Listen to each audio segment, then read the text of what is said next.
Hey there guys, and happy whatever day it is that you're watching this video.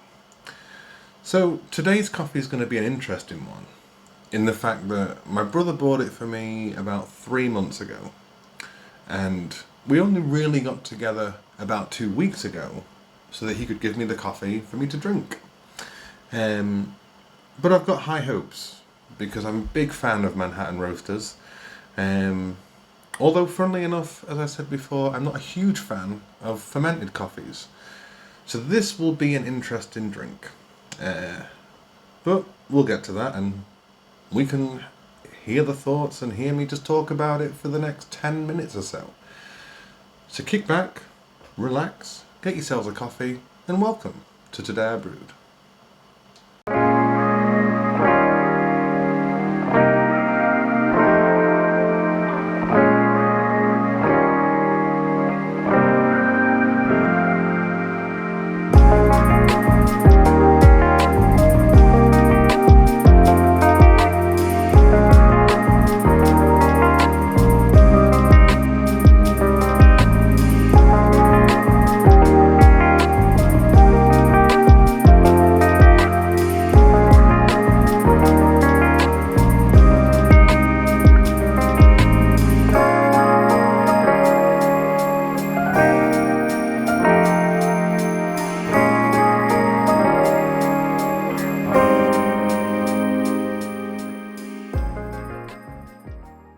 So I guess to kind of clarify my comments about fermented coffees, I don't think fermented coffees are bad.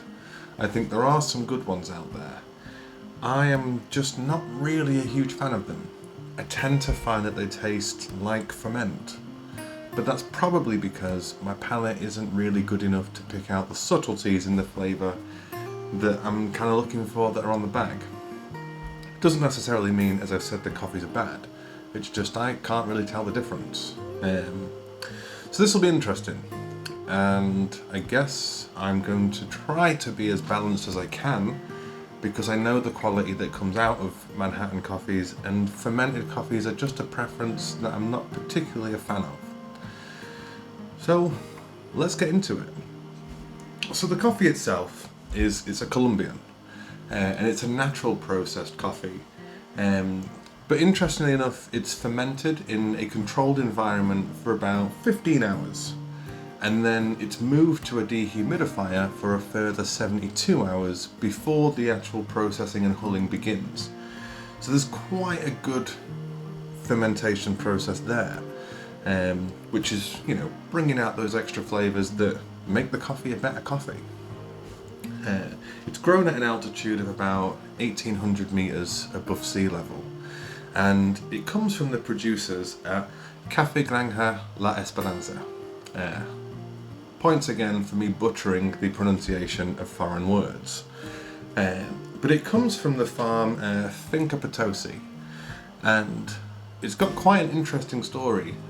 If you kind of take a look at the website of Manhattan, the story of the farm is fantastic. And this particular coffee, I believe, is a blend of, it says here, of Caturra, and it is mixed with a hybrid of the Timor variety, which is a brilliant variety. But it's got, it's good coffee. That's the general thing I think I'm going for. But the region is the Valle de Cauca. Again, butchering that pronunciation like it's nothing.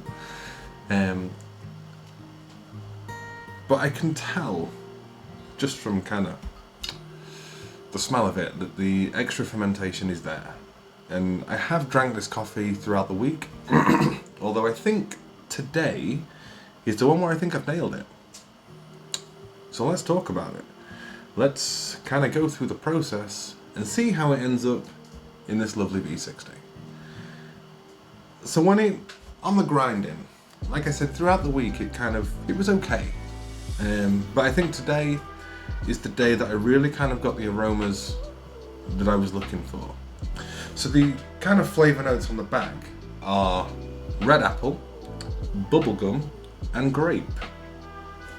And I struggled to get past the kind of ferment earlier this week. And I think today is the first day that I managed to really get the bubblegum coming out of the ground, like front and center. It was so potent, like super vibrant, and the red apple was coming crisply underneath. I think there was some grape in there, but I'm wondering if it's the grape that I was smelling or the fermentation process. But I definitely got the wonderful aromas of the bubblegum and the red apple. Quite a strange aroma to get actually with coffee, and it's somewhat jarring to the senses when bubblegum is present, because it's a very particular smell. But it was welcomed. It was definitely one that I was pleased to finally get. And I'm surprised that after 3 months it was still as vibrant as it was, as I imagine it was, when it was kind of first roasted and rested. So then when it came to the brew, you can kind of see, I mean, in the first pour went through a little bit quick. But the bloom itself was wonderful. Like, again, I know the time it's a factor in the process, but I was still surprised to see how wonderfully it bloomed and how, just how much gas was still in there. But the aromas on the bloom was still so wonderful.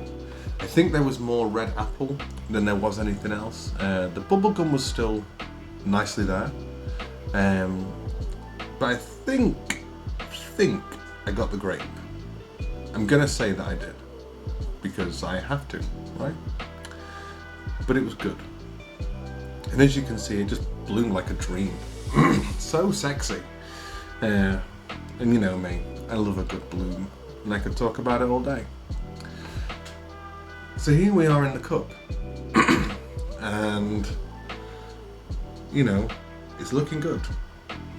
The aromas are coming out, and let's just kind of see how it smells. What's the aromas coming out?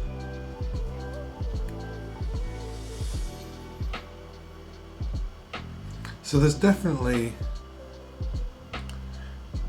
the bubblegum, like crazily bubblegum.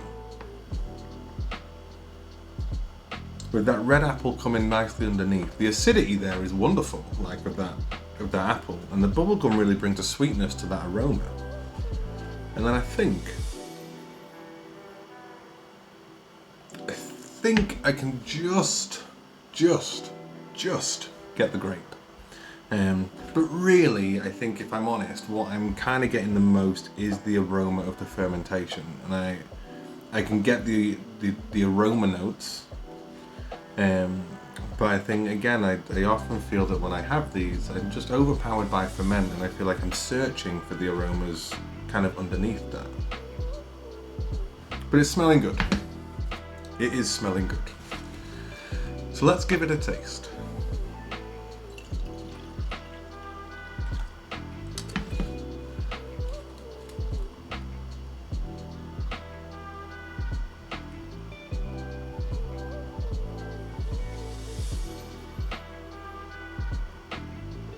It's got a wonderful body.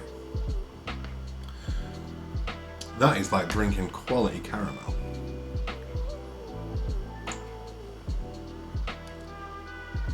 Now, interestingly enough, as the coffee's cooled down a bit, I think it's been here for about 5 or 6 minutes.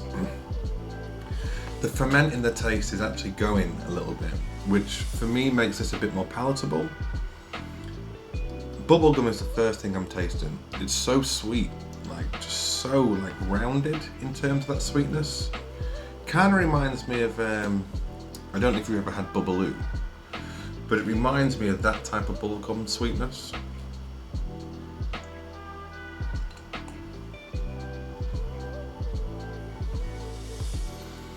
And I think now I'm starting to get more of the grape in the taste, kind of followed by that red apple. But I'm still getting quite a lot of ferment in the taste, which is something that I just don't like. But the coffee itself is wonderfully roasted. The aromas are there, the tasting notes aside from the ferment are clear. There's so much clarity in the cup. and the finish is just on point. Oof. It's a good coffee. And once I get past that fermented flavour, it's actually really good. Pardon my surprise, of course, but I'm just surprised on how good it's tasting now that I've left it to cool a bit longer than I guess I have during the week.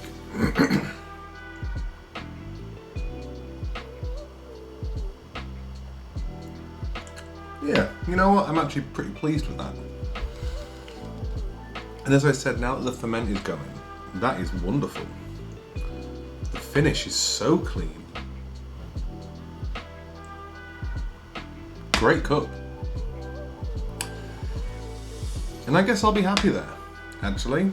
The finish is wonderful, the taste is really good, and the ferment isn't as potent as it has been. And maybe that's due to the length of time that I haven't had the coffee until a couple of weeks ago. But I am pleasantly satisfied with the quality that's in the cup today. So yeah, pleasantly surprised, actually. Top job, Manhattan Roasters. I don't know if it's convinced me yet to carry on drinking fermented coffees, but it's definitely a first step, and one that I'm really glad that I took.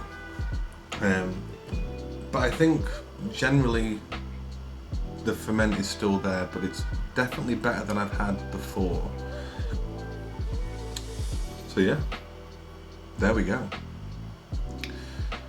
Well, that's me done, and I'm gonna happily enjoy the rest of this V60. So if you guys haven't yet got yourselves a coffee, go get yourselves one, put your feet up, relax, and thanks for joining me on Today I Brewed.